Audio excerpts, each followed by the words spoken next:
السلام علیکم۔ شادی کے بعد 10ویں مہینے کو نادیہ کے ہاں جب بیٹی پیدا ہوئی تو بڑے آپریشن ہونے کی وجہ سے وہ بے ہوش تھی۔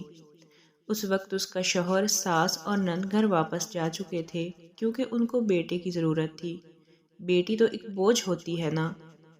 ہسپتال سے نادیہ کے والدین اس کو گھر لے آئے۔ 40 دن تک گھر رکھا، بلانے کے باوجود وہ لوگ نہ آئے۔ بالآخر خاندان کے بڑوں کے کہنے پر نادیہ کا شوہر نادیہ کو گھر واپس لے تو آیا، مگر شادی کے پہلے سال سالگرہ کے موقع پر طلاق نامہ دے کر بچی سمیت نادیہ کو ماں کے گھر بھیج دیا۔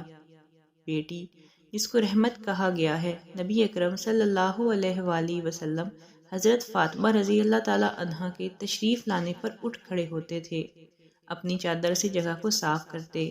نبی اکرم صلی اللہ علیہ وآلہ وسلم فرماتے ہیں، جس نے بیٹی کی بہترین تعلیم و تربیت کی، اس کی شادی کی، اس کے اور میرے درمیان روز محشر 2 انگلیوں جتنا فاصلہ ہوگا۔ اس بیٹی کو بوجھ سمجھتے ہیں لوگ، جو روز محشر ان کا بوجھ اٹھائے گی اور بخشش کا ذریعہ بنے گی۔ بیٹی اللہ تعالیٰ کی رحمت ہے اور بیٹا نعمت۔